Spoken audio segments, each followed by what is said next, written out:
Fundada em 1966, a ABS está há 55 anos trabalhando pelo saneamento, pela saúde e pela qualidade de vida das pessoas. Junto com nossos associados, enfrentamos e superamos inúmeros desafios, mas ainda há muito a ser feito. O nosso objetivo é alcançar a universalização do saneamento, trazendo água tratada, coleta e tratamento de esgoto, drenagem de águas pluviais e coleta e destinação adequada de resíduos sólidos para todos os brasileiros, além da preservação do meio ambiente. Qual é o caminho? Todos juntos para chegarmos lá. Com a participação do governo, das empresas públicas e privadas, universidades, profissionais, organizações do setor e da sociedade em geral. Para isso, a ABS São Paulo atua ativamente com suas 7 câmaras técnicas, fomentando o debate com foco e direcionamento nos temas relevantes. Despertando novas habilidades e lideranças, também conta com o programa Jovens Profissionais do Saneamento, voltado para jovens de até 35 anos que atuam ou têm interesse na área. A ABS SP também atua por meio de 5 subseções, que possibilitam o desenvolvimento de ações e eventos regionais abrangendo todo o estado. Valorizando a qualificação do profissional, está sempre lançando novos cursos e outras atividades técnicas. Acompanhando as transformações impostas pela pandemia e o isolamento social, em 2020, a ABS São Paulo lançou uma nova categoria de treinamentos exclusivamente online, que atende a profissionais do setor em todo o país. Desde 2014, já foram mais de 1.100 pessoas capacitadas, nas modalidades presencial e online. A ABS São Paulo também promove eventos para fortalecer o debate e a difusão do conhecimento. No programa ABS Conecta, discutindo os temas mais relevantes do saneamento de maneira online. Com o Bar da ABS São Paulo, promovendo inovações tecnológicas, interação e troca de experiências, unindo palestras e happy hour. A ABS SP ainda marca presença em diversos fóruns de participação, com representação nos conselhos e comitês de bacia e tem um amplo engajamento no setor, tendo diversas propostas já apresentadas aos governos em âmbito federal e estadual, e sempre se posicionando sobre os temas mais relevantes. Além disso, tem tido uma presença cada vez mais ativa na mídia, se destacando em importantes canais de comunicação. Comprometida com a transparência, ética e responsabilidade, a ABS Seção São Paulo está engajada em trazer ainda mais inovações, além de intensificar a participação dos associados e modernizar as formas de relacionamento. Venha fazer parte dessa transformação com a gente. Juntos vamos fortalecer a nossa ABS e o saneamento.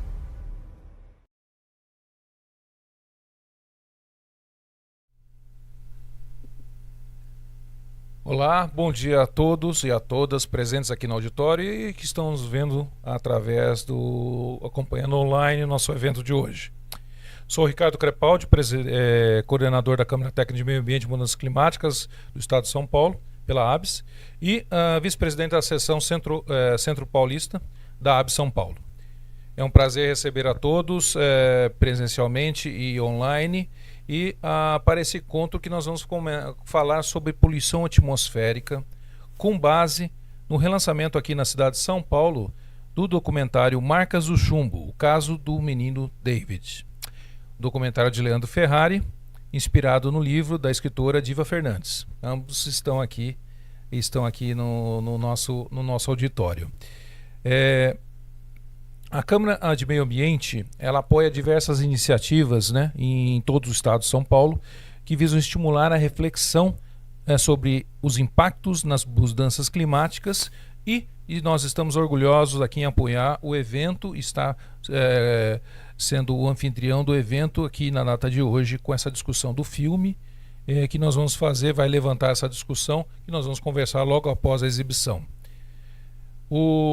Assim, rapidamente dizendo, agradecendo a todos os presentes e as instituições que estão nos apoiando e estão com representantes online, OAB, CREA, o CRQ está presencialmente e outras entidades como o Unesp, Fundação Santo André e outras que estão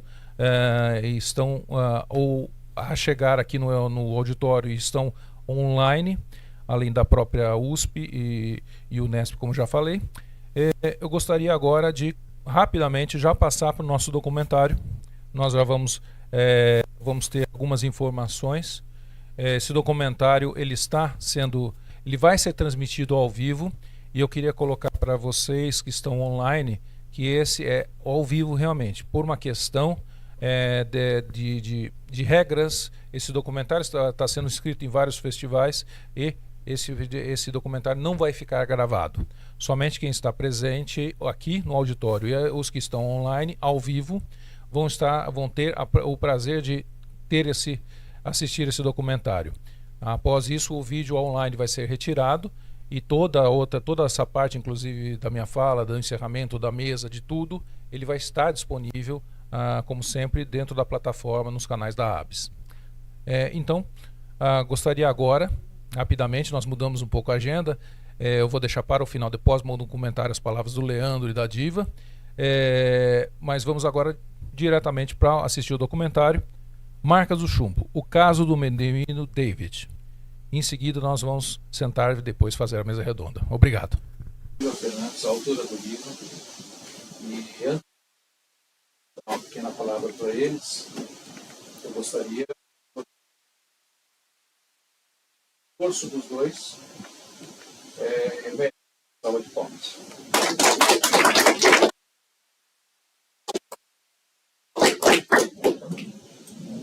Bom, eu vou dar uma palavrinha rápida com vocês dois, aproveitando para falar, a gente está conseguindo ouvir? Então, o Leandro é uma prata da casa, vamos dizer assim. Em 2013, ele, um jovem ainda, não que seja até tão mais velho, nós temos um programa chamado Vive o Sol, há mais de 10 anos, que a gente fomenta através da IBIS e da ABIS, a gente fomenta um concurso de desenho para 2 faixas etárias, e do Fundamental 1 e Fundamental 2, e o vídeo amador que a gente faz, e o Socato, que em 2013, esse que está aqui do meu lado, ganhou o Prêmio Nacional de Vídeo, né? Isso foi muito gratificante, e depois de muitos anos eu saber por ele que isso fez com que ele fosse para a área de audiovisual. Tá? Das coisas que associações e entidades fazem muito para tentar para o futuro, e às vezes são iniciativas que não se vê muito resultado no momento, mas o Leandro aqui é um resultado vivo, uma ação da área de resíduos sólidos, e fez um documentário na época, fez um vídeo amador dele, foi contemplado e foi primeiro lugar no vídeo amador daquele ano, 2013, e anos depois, trabalhando na área, foi para a área, estudou na área e fez o documentário que está aqui. Colocar. Leandro, dar algumas palavras para todo mundo que está online e todos aqui do auditório. O que foi isso para você? O que motivou e o que motivou você chegar dentro de um momento desse, tá aqui hoje e a gente está difundindo, ajudando a difundir, você está batalhando nessa difusão deste documentário em todo o país e depois em festivais. Bom dia a todos, bom dia a todo mundo que está online. Obrigado pelas palavras, Ricardo. Eu estou muito feliz de estar retornando aqui, exatamente por essa questão, assim, esse concurso de vídeo amador, na época, para mim, eu estava iniciando a faculdade, e o audiovisual, produzir audiovisual é um pouco caro, e assim, aquele prêmio em específico, que tinha um valor, ele me ajudou a comprar minha primeira câmera. Também me despertou alguma coisa dentro de mim, que trabalhar, assim, que eu sentia que e ainda sinto, e eu vejo que existe vários trabalhos em direção a isso, de procurar novas ferramentas para se falar sobre meio ambiente, novas linguagens que atraia de repente um público não tão técnico, que às vezes a gente sabe que o conteúdo às vezes é um pouco técnico, e aí afasta às vezes crianças, afasta uma pessoa que tem um pouco menos de instrução. Então, aquele desafio, pensar nisso naquela época, há 11 anos atrás, e agora ter participado de tudo aquilo, vir aqui, receber o prêmio, ter esse contato. Então me acendeu uma chama de que assim a gente pode usar o nosso talento, usar linguagens e assim para tentar transformar, que seja uma pessoa, que sejam 10 pessoas ou 1000 pessoas. Então, produzir esse documentário, o Marcas do Chumbo, eu cheguei nessa história. Apesar de ser morador de Bauru, eu era bem novo na época que aconteceu o fato, então eu não tinha muita informação. É uma empresa que teve diversos problemas e que sempre ficou mais latente a questão do problema trabalhista e um pouco meio oculto a questão ambiental, assim, não se tinha... Então eu nem sabia o que tinha acontecido. Então eu cheguei através do livro da Diva, e aí eu sentia que existe uma geração mais nova que eles não têm noção nenhuma do que aconteceu. É uma geração que consome muito o conteúdo audiovisual e que eu achava que eu via ali uma oportunidade de transformar essa informação e levar para essas gerações mais novas. E foi assim que a gente resolveu seguir em frente nesse projeto. Ok, projeto exitoso com certeza já está sendo e vai continuar sendo. Obrigado, Leandro. Diva, eu queria as suas palavras. Foi o seu livro, foi o seu primeiro livro, de tanta insistência, né? Apesar de tanta insistência. E qual é a sua reflexão? O que você sente depois de tudo isso? Isso ter virado uma fonte de inspiração para o Leandro, ter esse projeto sendo aprovado dentro de um edital público, com critérios e com seleção, e depois isso ser concretizado, e isso está hoje a gente conseguindo alcançar aos poucos muita gente, não só no nosso estado, em outros lugares. Tem muita gente também de outros estados, eu sei, assistindo. O que isso representa para você? Emoção. Autoridades presentes, Ricardo, Leandro, todos vocês, pessoal que está online, bom dia. A emoção é profunda por conta do grande desejo que eu tinha desde criança de ser escritora. Eu brincava de ser escritora quando eu era bem criança. Então a mensagem também que eu deixo para os jovens e as crianças que têm um sonho, que acreditam que é impossível, não é impossível.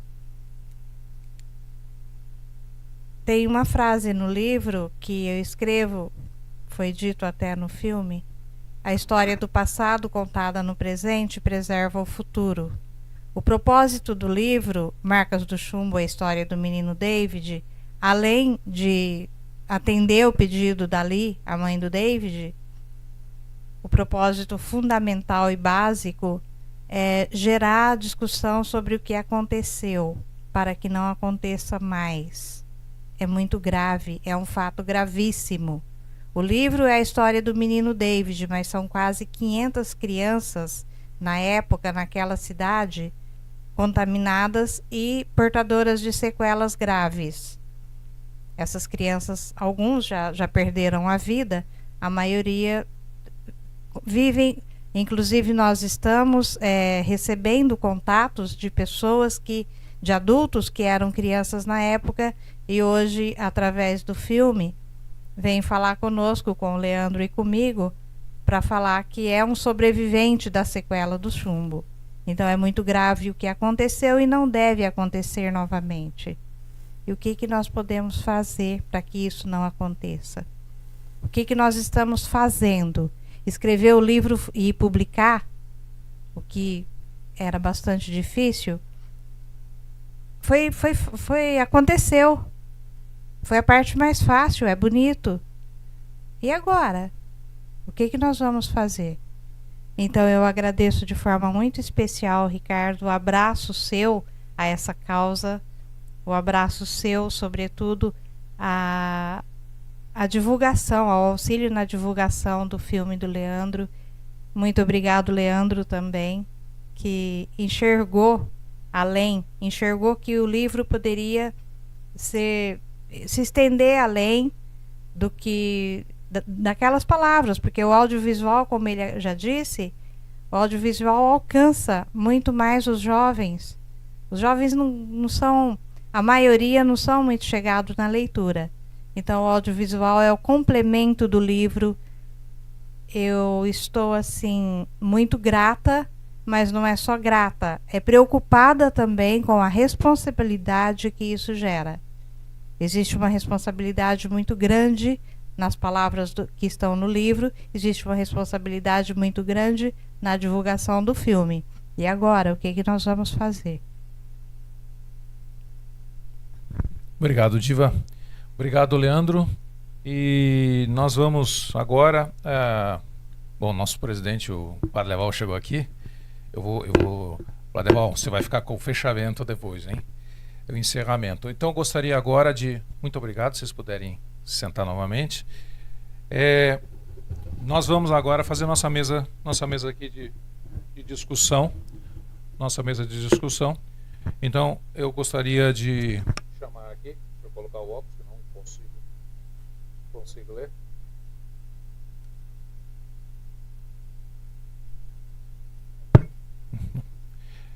Bom,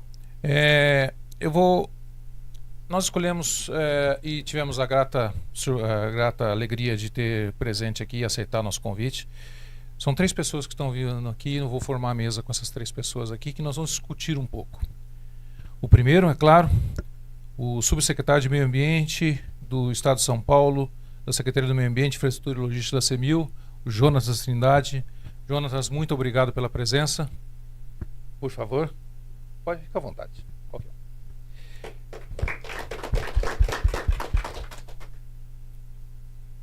O senhor José Mário Ferreira de Andrade, técnico especialista da Agência Ambiental de São José do Rio Preto, inclusive representando o presidente da CEBTESP, o senhor Tomás Toledo.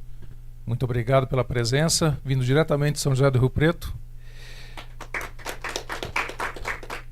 E a grata surpresa de estar aqui também com a gente, o doutor Gilberto Natalini, médico ambientalista, foi recentemente secretário executivo de Mudanças Climáticas da Prefeitura de São Paulo, vereador por diversas vezes, 20 anos na Câmara Municipal de São Paulo. Muito obrigado, eu sou o doutor Gilberto, médico e ambientalista. Então nós temos aqui uma pessoa da área da saúde para sentar. Por favor, vamos nos sentar. Vamos nos sentar.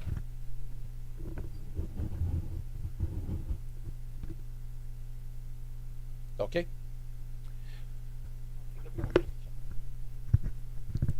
Por favor. Bom, um filme denso, né? Acho que para todos vocês nunca... foi a primeira vez que uma exibição aqui em São Paulo. Esse filme está em uma exibição restrita, porque ele está participando de festivais. Então, possivelmente o ano que vem ele deve estar em alguma plataforma de streaming, mas não, até o momento não só são exibições desta forma que são feitas e de preferência desse formato.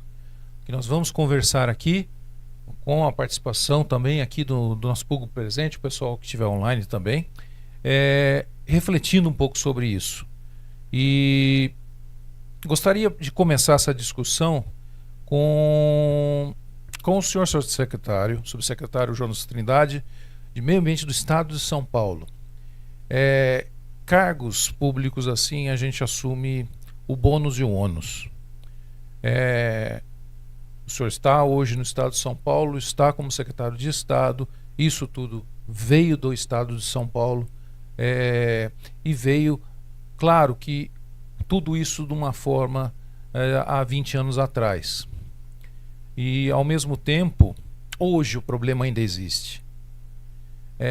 Eu gostaria de ouvir algumas palavras do senhor a respeito do qual é o que hoje o governo do Estado pensa dessa questão, não só dos passivos, que felizmente a gente recebe, o tratamento deles, como também isso está muito envolvido a saúde pública, que é outro problema do Estado, que a prevenção salva milhões e milhões, bilhões do dinheiro do Estado, que pode ser colocado em outras áreas necessárias. Gostaria de saber a posição do Estado com relação a isso, a posição da sua gestão dentro do meio ambiente do Estado de São Paulo. Primeiramente, gostaria de agradecer o convite, né, Ricardo? O convite feito pela ABS, né? Dar os parabéns para a Diva e para o Leandro pelo excelente trabalho. Eu consegui ler o livro, Diva. Muito bom. Assim, acho que isso é muito importante. Vocês fizeram um papel para a sociedade muito importante, contribuíram com a sociedade de uma forma que vocês podem ter certeza que vão ser marcados na vida de vocês por ter feito isso, de trazer isso para a sociedade de uma forma tão bem trabalhada, né? O documentário surpreendente pelo resgate histórico e como foi colocado. Esse resgate histórico, se posto da forma correta, né? Eu acho que tem que ter uma ampla divulgação. Eu acho que esse é um aspecto importante. A sociedade toda tem que conhecer esse tipo de situação para que não se repita mais. Eu acho que é isso. É a primeira parte que a administração pública, né? A administração pública estadual, municipal, eles têm a responsabilidade de divulgação desse tipo de situação para que não aconteça mais, né? A gente tem que ter uma ação muito mais preventiva, muito mais cuidadosa, né? E aí o licenciamento ambiental é um instrumento importante para esse tipo de controle, né? O licenciamento ambiental, eu acho que ele avançou muito ao longo dos anos, né? Coisas que aconteciam no passado hoje já não acontecem. Isso não significa que a gente não tem que avançar e melhorar cada vez mais, né? Então o propósito que tem sido trabalhado, e também tem muito a participação, acho também recente, do judiciário, é de olhar para o meio ambiente como um bem, né, que é tutelado, que tem que ser cuidado e que envolve a população presente em determinado território, né? O homem, né, o ser humano faz parte do meio ambiente e nós temos que ter um olhar especial nas pessoas, para que a gente tenha um cuidado especial com essas pessoas. Esse tipo de contaminação realmente é uma contaminação bastante agressiva e que tem que servir de exemplo para que a gente não cometa erros como foram cometidos no passado, na condução do processo e na forma de ação, né? Então, o primeiro aspecto é prevenir, evitar, né? Segundo aspecto é ter um controle efetivo, ferramentas para controlar, e aí eu acho que ferramentas sociais também, de acompanhamento dos problemas no território, porque a população é que sente isso no dia a dia e pode participar, indicar para o poder público que algum problema está ocorrendo, porque algumas vezes acontece da informação chegar por meio da população. Então é importante dar transparência e a população poder acompanhar como se desenvolve qualquer projeto no seu território, né? Então o licenciamento é um meio de entrada desse tipo de denúncia ou desse tipo de participação popular, seja por meio das audiências públicas, seja no acompanhamento do que ocorre no dia a dia, né? E aí eu acho que tem um arranjo aí muito forte, por exemplo, dentro do CONAMA e do CONSEMA, de acompanhamento do que tem sido a evolução, por exemplo, da legislação ambiental, né? Tem uma discussão no CONAMA em relação às regras esculpidas na resolução do CONAMA que cuida dessa questão, por exemplo, de poluição do ar, né? Eu acho que a gente tem que avançar em relação a isso, né? Considerando o que é já referência, por exemplo, na Europa, o OMS tem adotado, mas a gente tem que olhar também não só o ar, mas a água e o solo. Muito da contaminação vem na água, então a gente tem que ter esse olhar também para a questão da contaminação pelos diversos meios, né? E também trabalhar de forma na remediação, que eu acho que é o mais difícil e o mais caro, o mais custoso. Remediar é o mais difícil de se fazer, porque por mais que você trabalhe, por exemplo, na descontaminação do solo, vai ficar alguma coisa residual ali naquele solo, né? Por mais que você trabalhe na descontaminação da água subterrânea, por exemplo, parte desse material vai estar assimilado naquela água e vai soltando, vai sendo liberado ao longo do tempo e vai continuar contaminando aquela água. Então a melhor forma é prevenir, né, do que remediar. Eu acho que é muito nesse sentido que a Secretaria tem trabalhado, estabelecido regras dentro de sua competência para poder atuar e melhorar o processo, trabalhar de forma bastante efetiva e contando, logicamente, com a expertise técnica da CETESB, que tem um corpo técnico muito preparado, que vive se atualizando, tem um conhecimento assim fabuloso e que pode contribuir para que os projetos tenham realmente o enquadramento, se encontre dentro da legalidade e cumpra os requisitos ambientais. né? Eu acredito muito no trabalho técnico, muito nesse trabalho que a CETESB desenvolve, né? E acredito que a partir desse trabalho é que a gente consegue monitorar e entender possíveis problemas que possam vir a ocorrer, né, se a gente se não cobrar da forma adequada as empresas. Então tem que cobrar muitas empresas, tem que atuar de forma mais enérgica quando acontecem situações como essa, ou quando começa-se a perceber situações como essa, tem que ter uma intervenção de imediato, não pode deixar a coisa progredir. Eu acho que é isso que tem que acontecer. Temos muitas regras duras de meio ambiente, as regras brasileiras são referência do ponto de vista de cobrança, mas muito mais do que cobrar por meio de multa e coisas do tipo, é melhor prevenir e atuar de forma bastante específica no acompanhamento desses empreendimentos para que não aconteça esse tipo de coisa que aconteceu. Então acho que a nossa função, a nossa responsabilidade é primar para que isso ocorra da melhor forma possível, com o cuidado necessário, a atenção necessária e com a expertise técnica que detemos aqui no Estado. Eu tenho certeza que cada vez mais o Estado vai estar preparado, contando muito com essa colaboração técnica, que sozinhos a gente não consegue fazer nada.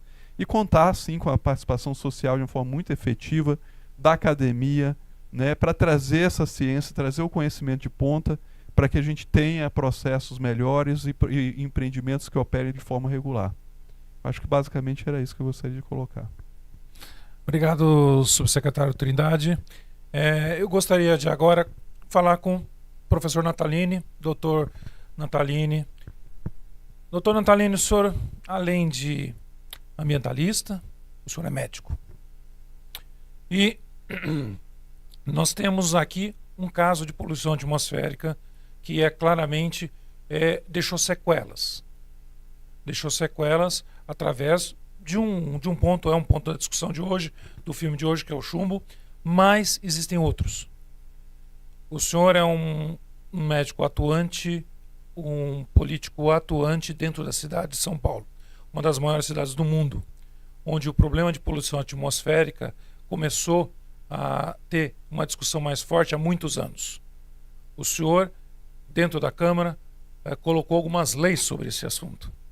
Eu gostaria que o senhor colocasse a sua visão desse aspecto entre a parte da poluição atmosférica e a saúde das pessoas, com a experiência que o senhor tem dentro de uma metrópole como São Paulo. Bom dia para vocês que estão aqui nesse auditório, bom dia a quem está nos assistindo via tecnologia online. Queria cumprimentar você, agradecer pelo convite, Ricardo, cumprimentar o secretário Jonatas, Meio Ambiente do Estado, o José Mário, que representa aqui a gloriosa CETESB, e o presidente da ABS, que está aqui com a gente, o Pradeval, muito prazer de estar aqui, e também a escritora Diva e o Leandro, que eu fiquei muito impactado com o vídeo, não tinha assistido, né? Não está ainda para todo mundo assistir, mas fiquei muito impactado. Parabenizo pelo trabalho, não só pelo livro, mas também pelo documentário que vocês fizeram, muito importante como acervo histórico e exemplo, né? Eu queria dizer o seguinte, eu sou médico há quase 50 anos. Eu aprendi desde os bancos da Escola Paulista de Medicina que a nossa saúde, a maioria das doenças que afetam a gente, os seres humanos, a grande maioria, quase 100%, não chega a 100%, tem algumas que não, mas quase 100%, elas dependem do lugar que você vive, ou seja, do meio que você está e da forma como você vive. O que você come, se você corre, se você é sedentário, os hábitos de vida de cada um de nós. Eu aprendi isso como médico.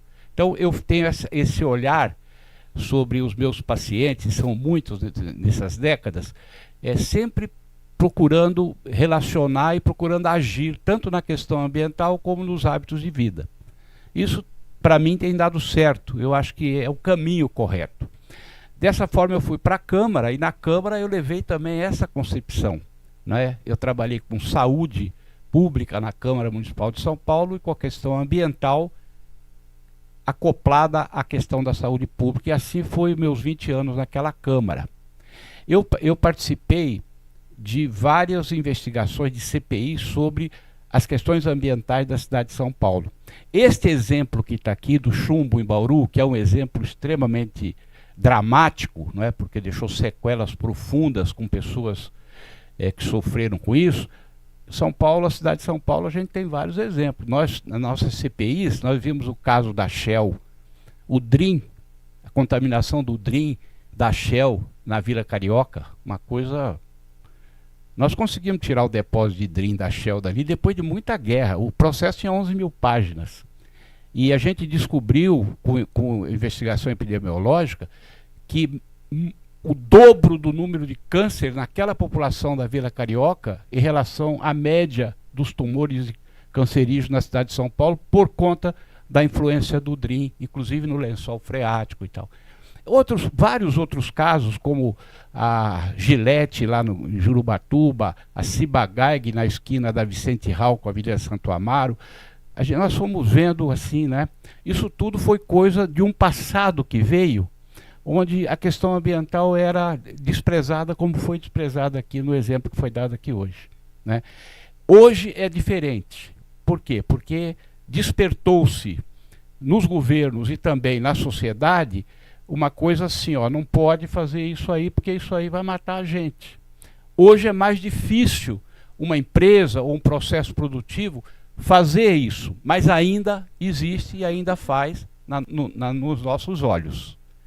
O exemplo disso é a questão da poluição do ar na cidade de São Paulo. Nós sabemos por que o ar é poluído aqui. Não vem tanto, ou vem muito menos do setor industrial, porque lá foram tomadas várias providências. Mas o transporte da cidade, né, o transporte, a queima de combustível, em particular do diesel, produz a emissão de uma quantidade enorme de poluentes que faz com que o ar de São Paulo às vezes seja irrespirável. E tudo que a gente tiver que fazer para mudar esse paradigma, nós temos que fazer.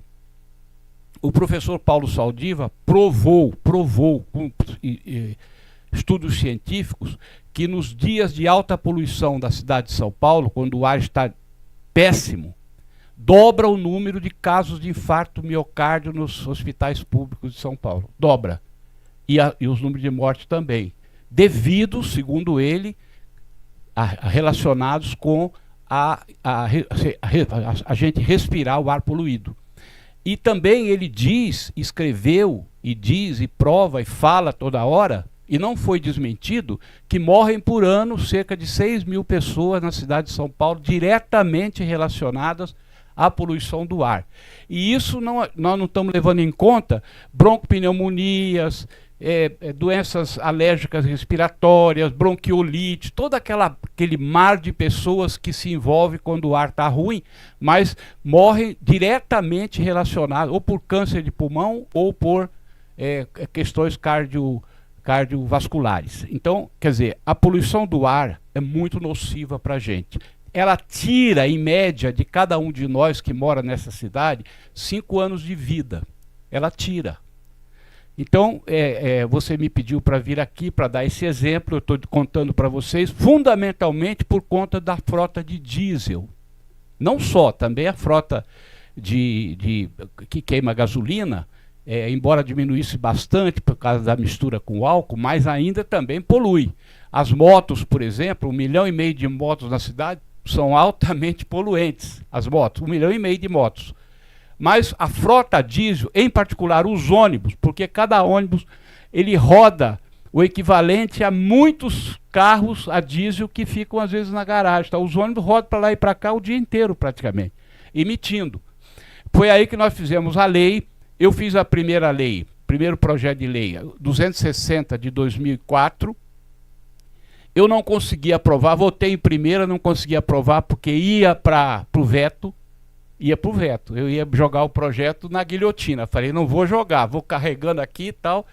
E aí, em 2017, nós ganhamos a possibilidade política, na discussão com a prefeitura, mesmo com o Estado. A gente sempre procura trabalhar com a prefeitura, com o Estado e com o governo federal, porque as 3 instâncias têm responsabilidades e têm possibilidades de ação. Se agirem conjuntamente, o resultado é melhor. Aí nós vimos que havia possibilidade de sanção. O presidente da Câmara apresentou um projeto 300 de 2017 e o meu estava ali, né, dormitando. Aí eu falei, O que fazer? Comprá-lo, não comprá-lo? Como diz lá o rapaz da televisão. Eu falei, não, é melhor eu deixar o meu aqui quieto e me somar a pensar o meu ao presidente da Câmara. Por quê? Porque eu não vou ficar disputando que projeto é melhor com o presidente da Câmara, porque ele tem mais força política do que eu. A pensamos e transformou-se na Lei 16.802, de janeiro de 2018, sancionada pelo prefeito, para a troca do combustível da frota de ônibus da cidade de São Paulo. Hoje nós estamos com 170 ônibus elétricos na cidade. Era para ter já a proposta da prefeitura, que a gente pressionamos muito, de todas as maneiras que você imaginar, para que a lei fosse cumprida. Um ônibus comum custa R$750 mil. Um ônibus elétrico, de bateria, não trólebus, de bateria. Esses ônibus movidos autônomos, né, custa quase R$2 milhões cada ônibus. Então o preço é muito alto. Mas o prefeito conseguiu o dinheiro, reservou o dinheiro para comprar 2.000 ônibus até o final desse ano. E começou a comprar. A gente ficou feliz, alegre, festejamos. Os ônibus estão andando aí, alguns, né? Eu vou terminar, Ricardo. O que aconteceu? Qual foi o empecilho? Foi na hora de carregar as baterias dos ônibus. A logística de carregar as baterias é muito mais complexa do que nós imaginamos. E a rede de garagens de ônibus não estava preparada na cidade para receber os 2.000 ônibus e carregá-los para que eles funcionassem na cidade. Aí a empresa de eletricidade quer cobrar da prefeitura R$2 bilhões para instalar os tais dos carregadores em todas as garagens. Então está uma negociação terrível entre o poder público e a concessionária de energia para que cada garagem tenha lá os seus carregadores e que não atrapalhe o serviço dos ônibus. O dinheiro da compra dos ônibus está reservado, 2.000 ônibus até o final do ano, e não foi possível implementar tudo isso. Por quê? Porque não há o local. Além disso, existe uma série de iniciativas para a eletrificação das frotas de carros da cidade de São Paulo. Nós tivemos, eu quando fui secretário agora de mudança climática, eu me reuni com muitas empresas de carga, que transportam cargas na cidade, e fizemos uma tratativa para que elas fossem comprando cada vez mais carros elétricos. Houve até um pedido da Coca-Cola para que aumentasse o tamanho dos caminhões que pudessem entrar no centro da cidade, porque os caminhões elétricos que se produzem, eles não são daquele tamanho que a lei permite para entrar no centro da cidade. Então nós estamos negociando com a CET, para a CET permitir que entre caminhões maiores, porque serão elétricos e vai tirar a poluição do centro da cidade. Então todas essas tratativas, mas isso é demorado, é complexo, fator econômico, fator de produção, a questão de investimento, quem vai investir, quem vai deixar de investir, entendeu? Então é toda uma conversa. E aí eu fico com aquela frase minha, né, que eu não gosto de falar, mas falo: o meio ambiente é o último que fala e o primeiro que apanha. E quando o meio ambiente apanha, quem apanha mesmo somos nós, que dependemos do meio ambiente para viver uma vida saudável. Era o que eu tinha que acrescentar aqui para colaborar com vocês. Muito obrigado. Obrigado, doutor Natalini. Realmente, bom, eu tenho mais pontos. A gente vai fazer essa primeira rodada aqui, depois já abrir para as perguntas das pessoas aqui online. Gente, vocês também podem colocar suas perguntas, e depois tem um pessoal online que já estão recolhendo as questões. Zé Mário, vindo da bela São José do Rio Preto, você já confidenciou algumas coisas para a gente nas conversas e daquilo que está acontecendo. E você, como grande especialista, estudioso do assunto, para a gente ter maior conhecimento dentro de uma agência ambiental e dentro de um local onde, no caso do chumbo, é o único remanescente em operação no estado de São Paulo. Eu gostaria que você expusesse o trabalho da CETESB, mas também expusesse alguns pontos sobre algumas preocupações. Poderia fazer isso? Bom dia, Ricardo. Bom dia a todos. Parabéns pela iniciativa da ABS, a presença aqui do vereador de São Paulo, do nosso subsecretário de Meio Ambiente. Hoje eu estou aqui representando o presidente da CETESB empresa que eu trabalho desde 1992, lá em São José do Rio Preto. Em 1994, houve uma contaminação de chumbo lá na região, na cidade de Pindorama, próxima a Catanduva, e era uma remanescente, né, de uma empresa recicladora de chumbo. Naquela época, havia 5 grandes recicladoras no estado de São Paulo: a Ajax em Bauru, a Faé lá em Jacareí, a Tonoli em Caçapava, Saturno em Sorocaba e a antiga Freistuc em Pindorama. O problema eclodiu lá em Pindorama, com a morte de 25 animais. A CETESB montou um grupo de trabalho. Esse grupo de trabalho instituiu a primeira instrução técnica para controle da reciclagem de baterias no estado de São Paulo, que data de 1999. Então a gente já começa a fazer um histórico. A produção de baterias no Brasil data de 1935, a primeira legislação ambiental de 1976, a primeira instrução técnica começou a vigorar no estado de São Paulo para controlar a atividade de reciclagem de baterias em 1999. Em 2002, o licenciamento ambiental passou a ser renovado. Até 2002, as licenças eram praticamente perpétuas. Emitia-se uma licença ambiental e não renovava. Uma indústria recicladora de baterias tem uma licença renovada a cada 2 anos, que é quando nós fazemos um balanço de suas atividades, da contaminação, das emissões, dos resíduos, a fim de monitorar e a fim de controlar essa atividade.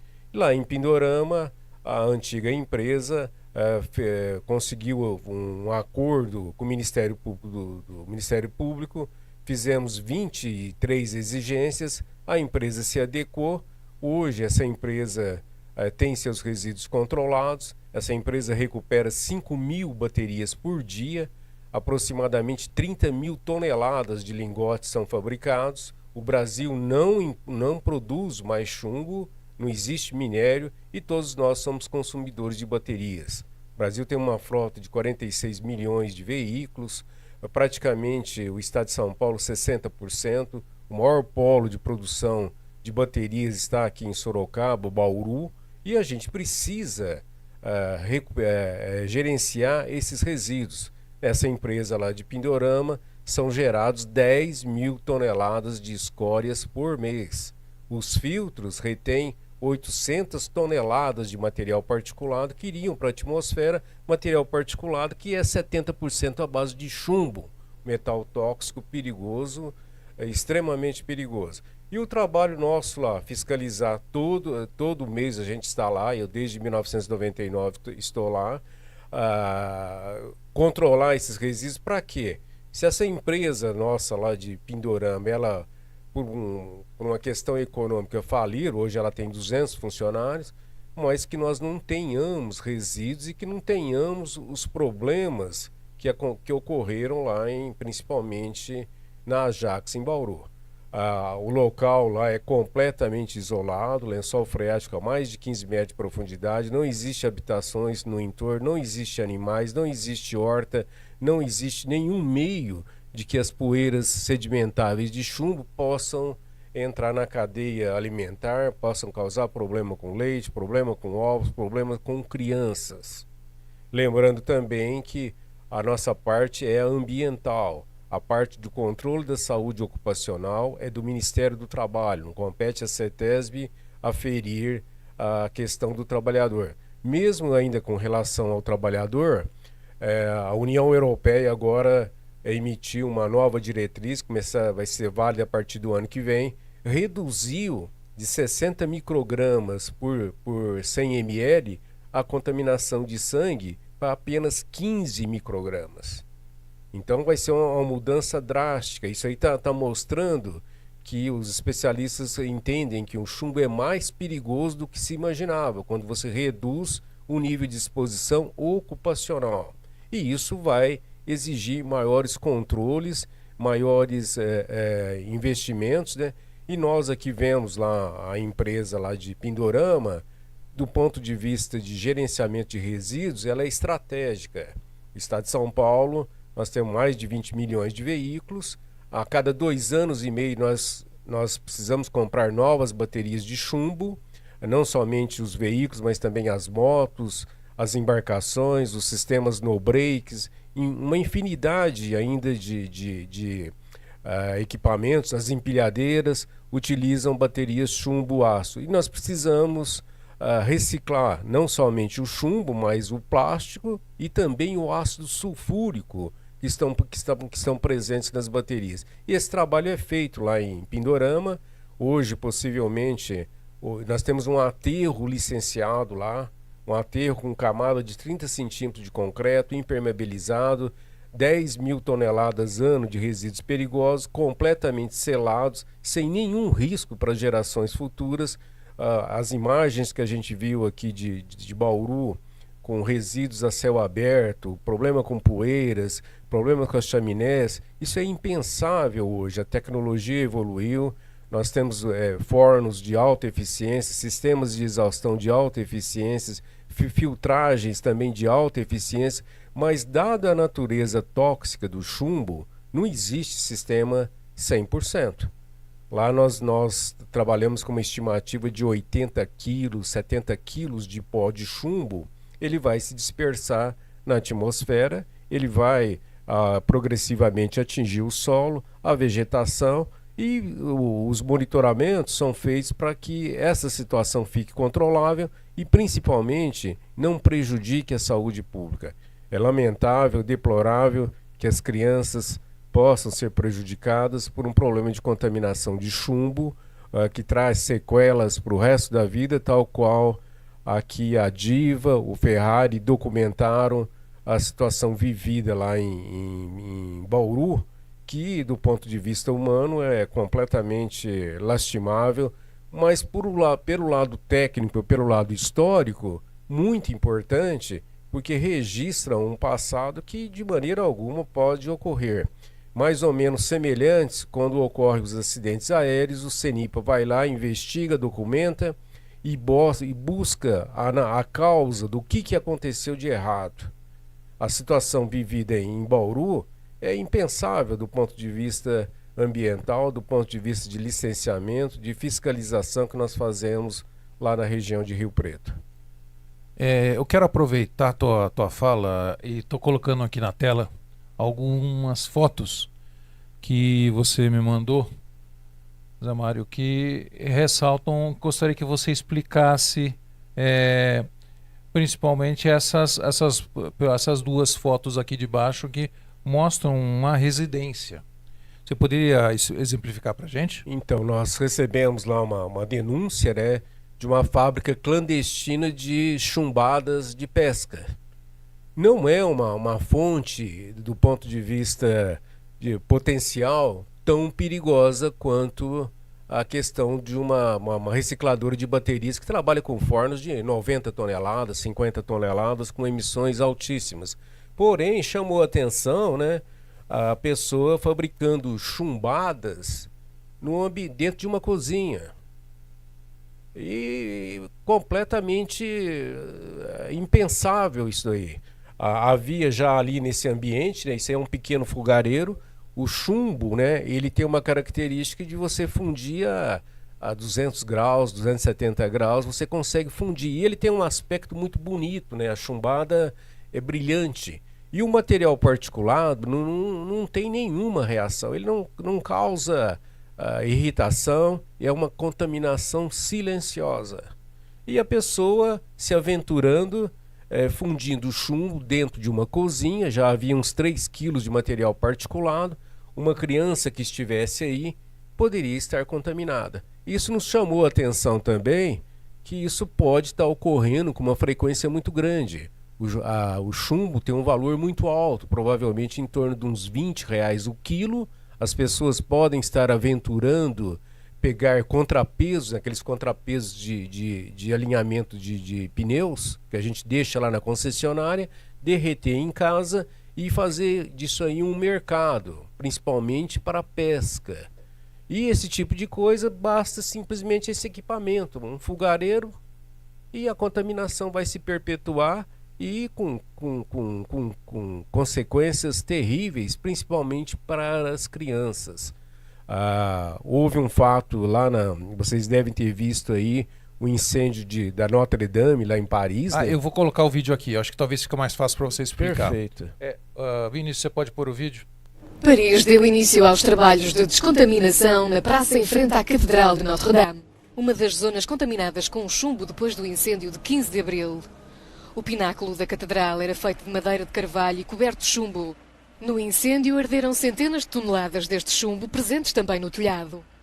Na semana passada, as autoridades da capital francesa também deram ordens para a descontaminação de 4 escolas públicas afetadas.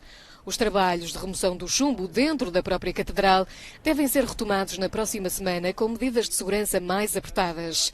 Esta operação foi suspensa no mês passado devido aos riscos para a saúde dos trabalhadores. A operação frente à Catedral de Notre-Dame deve demorar 5 dias. Cor das emissões gasosas. Vocês devem ter observado uma tonalidade ocre, uma tonalidade amarela. O pessoal mais antigo deve conhecer o zarcão. Zarcão é um pigmento à base de chumbo que a gente aplica nos metais para não enferrujar. Então essa me chamou, no dia me chamou a atenção. Falei, mas espera aí, tá lá ardendo vigas de carvalho de milhares de anos, temperatura de mais de 2.000 graus e talvez 200, 300 toneladas de lâminas de chumbo. E as autoridades lá de Paris não tiveram cuidado de evacuar as creches e as escolas. O que aconteceu? Mais de 90 crianças se contaminaram com apenas 3 horas de exposição.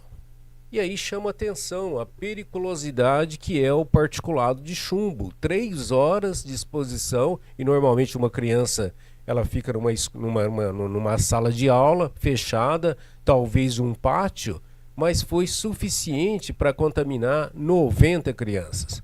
E isso é uma coisa que também, muitas vezes a gente acha que a questão do chumbo é só o típico aqui do Brasil. Aí estamos vendo que um país europeu não teve o cuidado necessário. A semana passada esses dias aconteceu outro acidente lá em Copenhague, a mesma coisa. Foram fundidos uma grande quantidade de lâmina de chumbo. Provavelmente as autoridades lá de Copenhague também não se ativeram ao problema das emissões gasosas. Uma criança respira em média, um adulto respira em média 30 mil litros de ar por dia. É um volume gigantesco. E a criança em pouco tempo absorve esse material, já entra lá para os pulmões, chega na corrente sanguínea e vai causar um problema cerebral, um problema de déficit cognitivo chocante. Com isso, me ressaltou que nós temos, principalmente na cidade de São Paulo, claro, tem outros lugares também no nosso estado, no nosso país, mas construções antigas que tinha outros métodos construtivos, que podemos ter possíveis fontes contaminantes, se acontecer isso, porque normalmente são de madeira, aí você tem lâminas de chumbo, isso para falar uma questão, inclusive, que envolve até o patrimônio histórico. Na verdade, nós não sabemos, mas talvez no grande incêndio do Museu Nacional, no Rio, tenha tido algum problema disso. Porque a gente não sabe como foi o efeito construtivo, né? Estamos falando da Catedral de Notre Dame em Paris, ou lá em Roterdã. É Roterdã? Em Copenhague. Copenhague. Então, isso mostra que a questão, não falando do chumbo, ela está mais presente, mais próxima de nós que nós imaginamos. As lâmpadas, alguns sistemas de emergência, não essas pequenas, mas aqueles que são normalmente em prédios por lugares maiores, eles têm uma bateria estacionária para ter essa energia. Não é feito bateria por bateria, como a gente às vezes tem em casa ou alguns outros lugares. É feito isso. Então, vários outros tipos de baterias, inclusive os no-breaks, que são derivados de chumbo, como também o chumbo na calibração do balanceamento de pneus, que não só de caminhões, carros, etc. E também chumbo que possa ter aqui. E o chumbo também, que também nós temos em instituições médicas. Por exemplo, para bloquear emissões radioativas. E existem paredes hoje de drywall com a lâmina de chumbo. E aí vem um questionamento. E depois, na hora que se faz um retrofit, alguém quebra aquela parede, de drywall, que é feito de madeira. Será que separa esse chumbo para um efeito adequado? Ou ele vai no resíduo da construção civil, normal, na caçamba, e aquilo é chumbo, e alguém percebe que é chumbo, metal, vou lá, derreto e eu faço alguma coisa com ele, que pode até ser aquilo que estava aqui na foto, que é para fazer chumbada de pesca.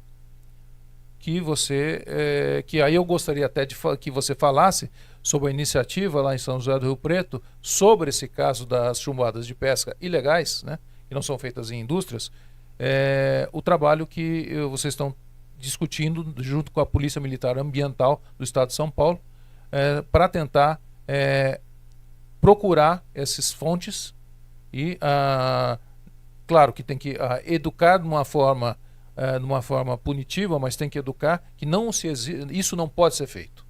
Isso não pode ser feito. Por favor, você podia falar, Zé Mário? Então, lá em Rio Preto nós temos, a CETESB trabalha em 40 municípios com apenas 14 técnicos, mas temos o 4º Batalhão da Polícia Ambiental com aproximadamente 200 soldados. O Batalhão de Rio Preto é um dos mais extensos do estado de São Paulo, abrange a bacia do Tietê, a bacia do Rio Pardo, Sapucaí, enfim, uma grande área do estado de São Paulo. E a gente vê no agente policial um meio, né, ainda mais que está relacionado com pesca, de localizar essas pessoas que estão inadvertidamente se colocando em risco não só a própria saúde, mas também a saúde das crianças, fazendo chumbadas no interior de residências. É uma calamidade, né? Aí nós estamos tentando ver lá com o serviço reservado do 4º Batalhão, localizar, né, eventuais infratores, eventuais pessoas, mas principalmente no sentido de orientá-los, né, de que derreter chumbo, apesar de bonito, apesar de vistoso, é extremamente perigoso, extremamente tóxico, e causa uma lesão, causa um dano irreparável praticamente, como bem mostrou aqui o documentário lá de Bauru, nas crianças.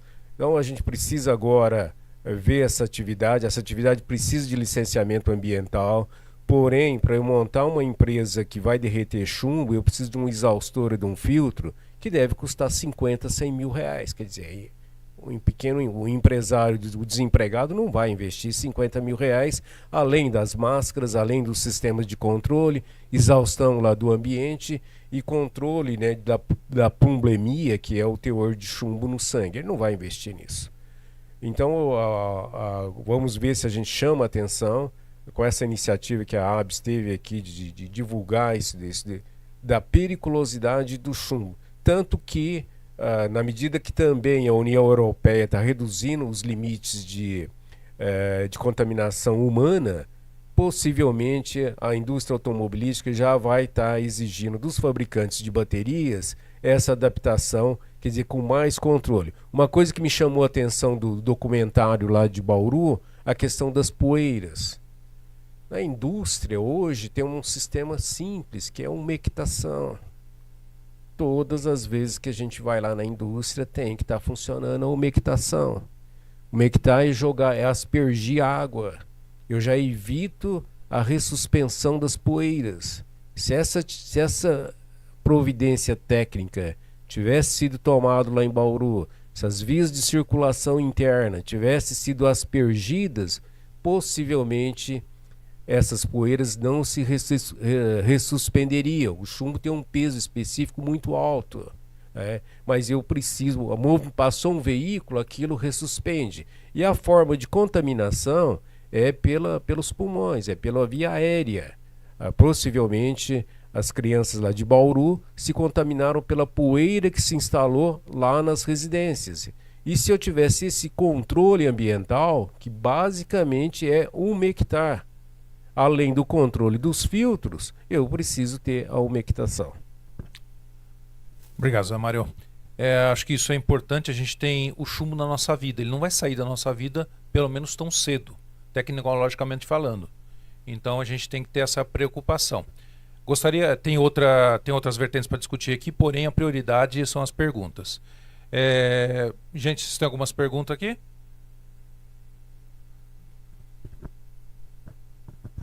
O Ricardo Crepaldi, eu não vou fazer pergunta, né? Porque já está no adiantado da obra, mas eu queria falar porque eu preciso sair, né? Então eu queria primeiro aqui parabenizar o Ricardo pela iniciativa, dizer que a ABS é um canal para trazer informação aqui para a população. Queria cumprimentar aqui o secretário Jonatas, o Dr. Gilberto, que é quase um embaixador da ABS, né? Ele está sempre com a gente, e a aula que a gente teve aqui com o Zé Mário, né? Eu sei que a gente sabe que não é fácil ser servidor público ou trabalhar para a comunidade, né? E vocês aqui, eu queria deixar os parabéns pelo trabalho de vocês, trabalho da CETESB e principalmente na vereança aqui do Dr. Gilberto, que trouxe muita qualidade para a cidade de São Paulo. Parabenizar aqui a Diva pelo livro. Parabéns, eu vou comprar porque eu vou levar para casa e vou deixar um aqui para a ABS para ser um exemplo, né? Parabéns pelo trabalho do Leandro. Eu acho que a gente realmente precisa ter esse olhar, né? E essa é a função da ABS. E mais uma vez, Ricardo, parabéns. Eu vi que você também, eu não estava aqui, mas estava assistindo o filme quando eu estava vindo para cá e vi que o Ricardo também atuou, né? E deu depoimento no filme. Então, basicamente era isso, e eu fiquei com uma curiosidade, eu não sei se alguém sabe responder, mas hoje existe bateria Ajax, não existe? Não, ela não existe. Não? Não. Não existe a marca? Não, então eu confundi.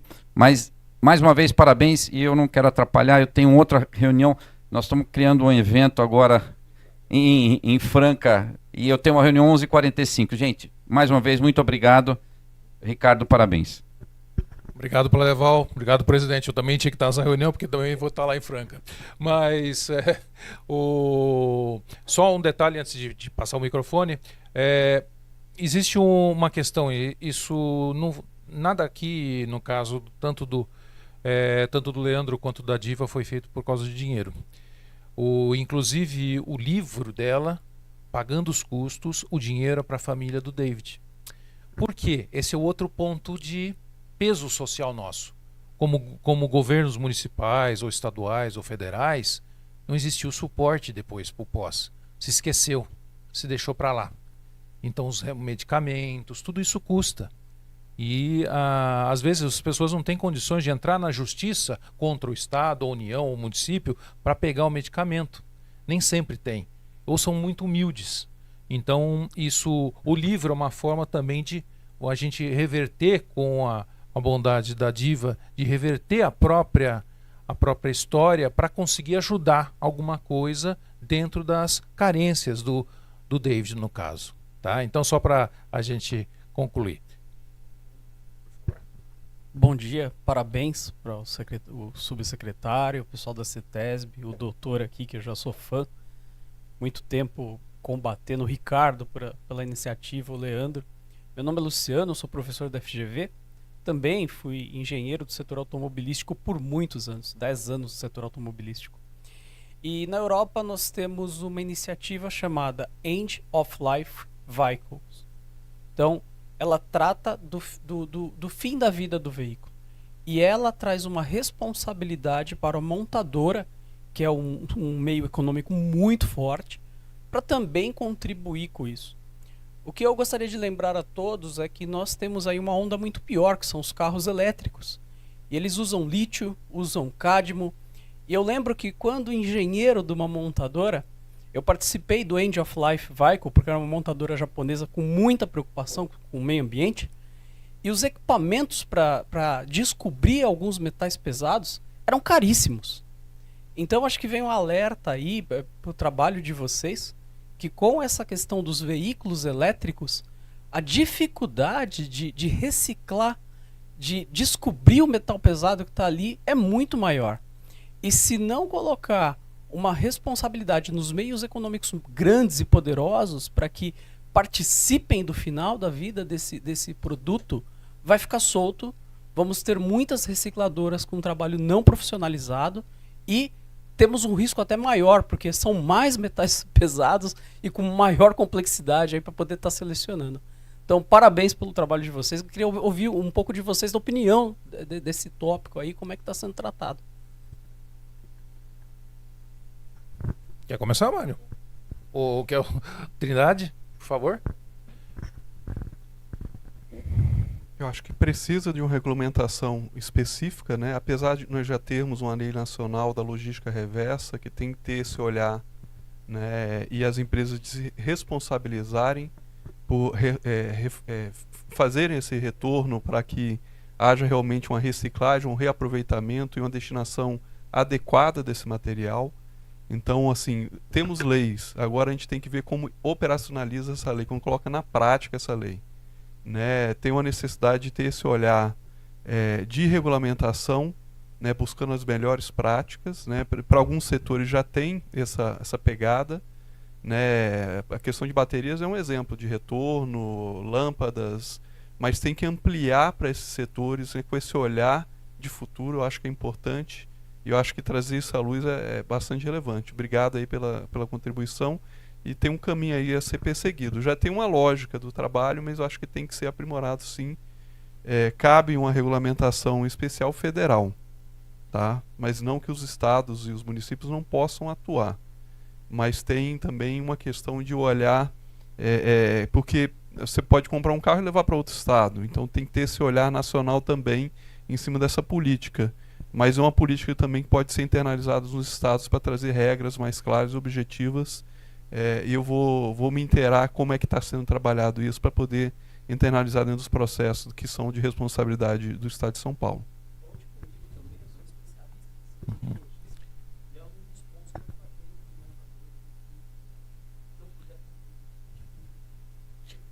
Tem só um detalhe, alguém saberia quanto que vale, quanto que custa uma bateria inservível, que esgotada? Uns R$50. Hoje, né, a carcaça deve estar em torno de R$5 a R$6.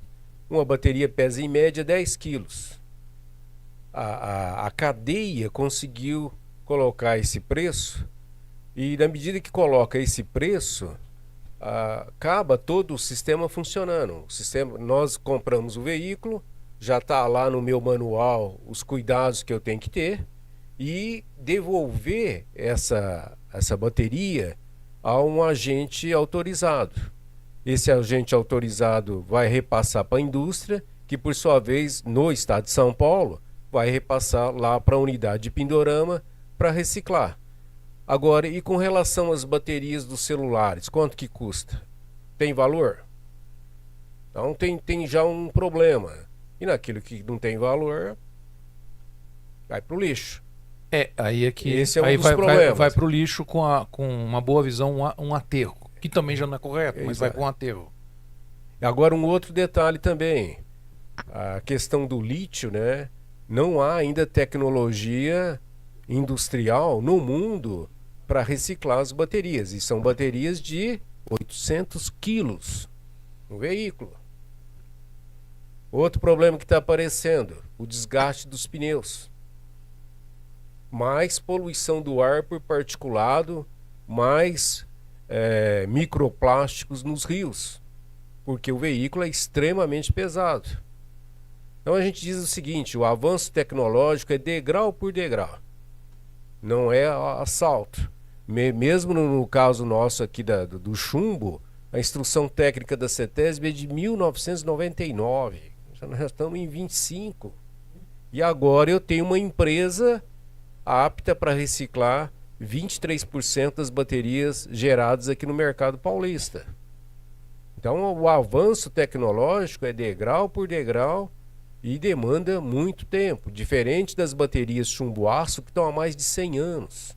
E o chumbo, um material maleável, um material reciclável e que não há minas aqui no Brasil. Diferente do lítio, que não se consegue reciclar essas baterias que pesam 800 quilos, diferente de uma bateria automobilística atual que pesa 10 quilos, ou um caminhão de 40 quilos. Então, muitas pessoas estão dizendo assim, olha, o chumbo vai desaparecer. Não, nós vamos ter aí 40 milhões de veículos por pelo menos mais 10 anos, 15 anos. A cada 2 anos a gente reciclando. E ainda tem as baterias das motocicletas, mais ou menos 1 quilo. E a logística reversa, o governo do estado de São Paulo fez um plano de logística reversa, um termo de ajustamento de conduta com o setor, para atualmente no estado de São Paulo, em torno de 98%, 99% das baterias passam por esse sistema. As baterias são blindadas, é impossível eu abri-las, não há vazamento mais de ácido. E hoje, né, a gente tem que pensar o chumbo, o ácido sulfúrico e os plásticos. E dar uma destinação para aquilo que não tem solução, que são as escórias. Tem 10 mil toneladas no estado de São Paulo, pelo menos estão lá seladas, estão lá garantidas e que não vai haver problema para as próximas gerações. Obrigado, Mário. Professor Natalini, queria colocar uma visão sua como ente por muito tempo do setor legislativo. Você fazer uma lei, vamos dizer que a lei já existe alguma regulação federal, às vezes até estadual, mas estamos falando do município onde o senhor teve a experiência do senhor é gigantesca. Por uma cidade como São Paulo, regular ou trabalhar na exigência da obrigação de uma reciclagem, por exemplo, dos ônibus elétricos, aquelas baterias dos ônibus terem que ir para os setores que nem hoje ainda não existe. Quem vai reciclar tudo isso? É um problema. Ela vai ter que ser guardada, alguém vai ter que guardar. E aí sempre via final de vida útil, aí fica, que nem a gente tem o celular. E agora, faz o que com o celular? Tem um novo, porque o meu já não funcionava direito, e ele tem a bateria. Alguns setores já têm isso bem regulamentado, não, vai lá, tá, não importa se é a loja da Vivo, da TIM, não interessa qual é, ele tem a área para você colocar aquilo lá, o local de coleta. Tá, não vamos discutir se aquilo está indo realmente ou não para o local certo, mas vamos imaginar que está tudo bem, todo mundo é sério. A gente consegue fazer uma legislação para que esse problema que vai ser daqui a pouco, daqui a alguns anos, não era agora, o que vão fazer com essas baterias dessa onda da eletrificação veicular? Olha, a Lei Nacional de Logística Reversa é de 2010. Até hoje ela não foi implementada. Porque quem paga a conta ficam brigando entre si, né? O governo, os produtores e os comerciantes e nós consumidores. Para ver quem paga a conta, ninguém quer pagar a conta, a lei. O Estado de São Paulo avançou em vários tópicos, né, de acordos setoriais e tal, e avançou em vários pontos, mas não avançou em tudo. Eu fiz uma lei municipal de logística reversa para o município de São Paulo. Eu fiz aqui, aprovei, combinado com o prefeito, com a prefeitura, era o prefeito anterior, aprovamos, tal, foi para sanção. O comércio virou bicho, sabe o enxame de abelha em cima da prefeitura? E não destruiu, mas amputou a minha lei. 2 pontos que eram fundamentais para a lei existir, que era a multa, que botamos uma multa pesada, e condicionada a licença de funcionamento da empresa, quem não cumprisse a partir de 1 ano da lei o processo, não teria renovação da licença de funcionamento, era draconiana. A pressão foi tão grande que o prefeito vetou os 2 tópicos mais importantes, quer dizer, deixou a lei capenga. Então, a gente não tem, em São Paulo, uma obrigatoriedade, vamos dizer assim, não é cumprida. Na questão dos ônibus, a lei que nós fizemos, nós tomamos cuidado de não colocar só a eletrificação. A mudança do padrão de combustível dos ônibus pode ser feita de acordo com a possibilidade técnica que existe. Então, álcool, por exemplo, São Paulo tem problema com o álcool. Por quê? Como tem muita ladeira, nós já tivemos frota de álcool aqui. E não deu certo porque o ônibus não subia, porque não conseguia força para subir. Pode ser, por exemplo, está vindo aí o hidrogênio. A lei ela não fala de ônibus elétrico. O que estava mais à mão foi os ônibus elétricos. Pelo que eu sei, eu precisava ver com mais calma, a prefeitura tem uma cláusula no contrato de compra dos ônibus. Foi feito o contrato com a Electra, é uma empresa aqui brasileira, aqui do ABC, que eles que iam fornecer ozônio, de que eles iriam se responsabilizar pela retirada da bateria do ponto ambientalmente sustentável. Isso estava lá no acordo, então aquilo para nós foi bom. Eu não sei se isso vai acontecer, porque daqui a décadas que vão as baterias, né? Mas está lá no acordo e tal. Então é um problema, isso aí é um problema, quer dizer, a gente avança de um lado e fica o rabo do outro lado, porque não tem todas as respostas técnicas. Bom, mais uma pergunta. Bom, só para falar dentro do pessoal do online, só tem agradecimentos para toda a participação de vocês, tá? Muito obrigado. Bom dia a todos. Meu nome é Fernando Tabet, eu sou advogado, estou representando aqui a Comissão de Meio Ambiente da OAB de São Paulo.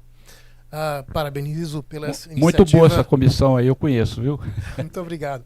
Parabenizo a ABS pela iniciativa, né? Muito importante que todos acompanhem a evolução desse assunto. Parabenizo a iniciativa do filme que foi produzido. Estou ansioso para que ele entre aí num circuito mais amplo de divulgação, realmente muito enriquecedor e importante que todos tenham acesso a essa informação. A minha pergunta é em relação ao que foi discutido sobre essa transição energética que está acontecendo no mundo inteiro, inclusive no Brasil, e é uma preocupação na outra ponta, né? Aqui você falou na questão das baterias dos veículos, a aquisição de veículos elétricos. Então, obviamente, nós vamos precisar de um aporte maior na geração de energia elétrica para atender essa demanda maior de energia. E nós vemos projetos como o que tem aqui no estado de São Paulo, muito interessante, de uma usina flutuante fotovoltaica na represa Billings, né? Minha pergunta é em relação à fase do ciclo de vida dessas células fotovoltaicas, quando elas se tornarem inservíveis. Se já existe aqui no Brasil tecnologia para lidar com esse resíduo, né? Se isso está contemplado na implantação desses megaprojetos de geração de energia solar. Muito obrigado. Então, é um outro aspecto também, a questão das placas fotovoltaicas. A tecnologia de reciclagem não está desenvolvida. E é interessante que nós vamos ter daqui uns 20, 30 anos duas situações. O Brasil com milhões de placas que vão perdendo eficiência, e também as pás eólicas, pás com 80 metros de diâmetro, ao mesmo tempo. Então nós vamos ter aqui uma geração de resíduos para os quais industrialmente ainda não está desenvolvida uma tecnologia. Além da questão, é claro que o meio jurídico dá uma ênfase grande, né, o legislativo nas leis, mas a questão econômica. Eu dei o exemplo aí do chumbo, uma bateria inservível vale R$50. Enquanto eu não tiver esse valor econômico agregado, eu não consigo dar uma destinação adequada. E só vai ter esse valor agregado quando tiver tecnologia que consiga viabilizar tudo isso, né? Voltando aqui no nosso caso das baterias, o Brasil, hoje existe uma empresa lá em Londrina especializada na construção dos moinhos, dos separadores, e também dos sistemas de exaustão, filtragem, de todos. Se eu quero montar hoje uma unidade para reciclar baterias, essa empresa dá toda a instalação, coisa que não existia na época da Ajax. Então o caminho que nós vamos ter aqui, principalmente, é o tecnológico, de desenvolver soluções, agregar valor, e é claro, automaticamente o meio legislativo vai impor as restrições legais para que esses resíduos, né, tenham uma destinação adequada. Eu acho, pegando o seu gancho, nós temos que pensar no futuro, então nós temos que pensar à frente. Demora muito as coisas para acontecer. O professor Natalino falou isso, o secretário Trindade também comentou dessa forma. A gente não sabe o que vai fazer com essas placas voltaicas hoje. Não sabemos. Isso não é só um problema nosso. Mas que nem agora o governo colocou isso, fez um belo trabalho na usina flutuante ali na Billings, mas também vai ser um problema depois. Por quê? Vai ter que trocar, porque é normal. Vai durar 20 ou 30 anos, mas vai. A gente tem outros problemas, no caso veicular, que são os primeiros veículos híbridos. Os Ford Fusion da vida, que quando começou no Brasil, essas baterias já acabaram. E aí, como vai acontecer? Se esses carros irem para sucata, aquilo não vai ser manuseado corretamente, normalmente. Então, nós temos um problema que já começa a acontecer, né? E a gente tem que se preparar para o futuro, para ele não deixar ele caótico, né? Se a gente não vai ter tecnologias, eu acho difícil falar não ter tecnologias, né? Tem gente aqui que está assistindo online, que são das universidades, que a universidade é a nossa fortaleza para buscar tecnologia, transformar tecnologias, quer que isso seja economicamente viável no futuro próximo, ou até agora, como esse exemplo das baterias dos híbridos, dos primeiros híbridos, né? A gente também não pode pegar essas baterias e mandar para outro país, ou se veio do Japão, mandar para o Japão.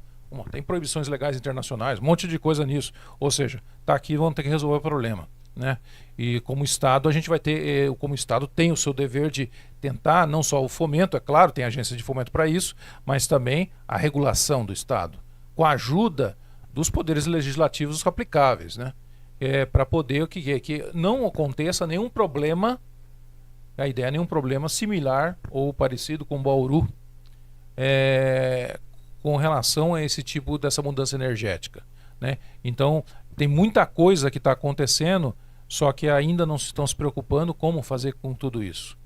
Isso a gente precisa, de algum jeito, com o nosso poder de chegar na mídia, chegar na sociedade, fomentar essa discussão para que sejam feitas pesquisas, essas pesquisas virem alguma coisa, para que a gente não tenha daqui a 20, 30 anos, estar discutindo, e aí?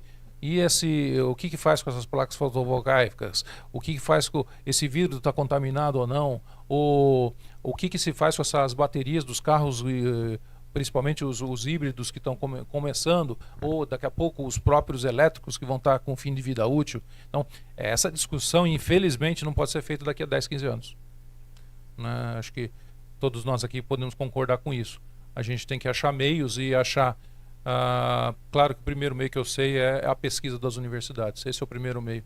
A universidade, às vezes nós temos aí a questão do ensino superior, e as pesquisas, às vezes elas são colocadas em segundo plano, mas elas não devem, né? Elas vão fazer o nosso país cada vez ficar mais grande e resolver nossos problemas, principalmente. E talvez resolver os problemas dos outros, né?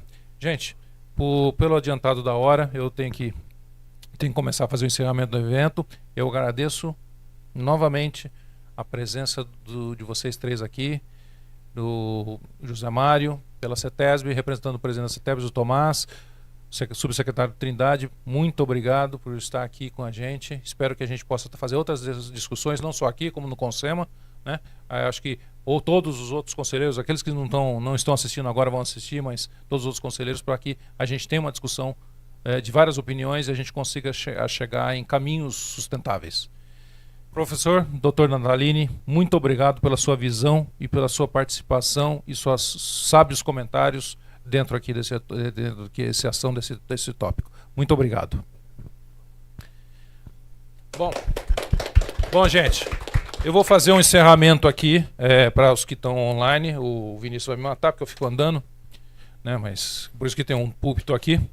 Então, a gente... Temos que colocar o óculos, né, infelizmente. Agradecemos a quem nos acompanhou, está acompanhando aqui no nosso encerramento aqui online e aqui também no auditório. Muito obrigado por participação do CRQ, da OAB, da própria Fundação Getúlio Vargas, as universidades que estão online, eu sei que está a Unesp, Unifesp e outras, a Fundação Santo André e todos os outros colegas de Consema que estão online e principalmente aqui os nossos três convidados para ver e discutir um pouco. Hoje não é para sair com soluções, é para sair com uma reflexão. E eu agradeço a ajuda nessa reflexão, né? Eu gostaria de aproveitar e convidar todos e todas para os próximos eventos da ABS. Na próxima terça-feira começa aqui em São Paulo nosso primeiro Congresso Internacional de Resíduos Sólidos. E em 3 a 7 de junho teremos o Brasil Water Week, uma semana da água do Brasil, totalmente online. O primeiro congresso de resíduos sólidos ele é híbrido. Todos esses links desses 2 eventos estão na nossa plataforma, no nosso site.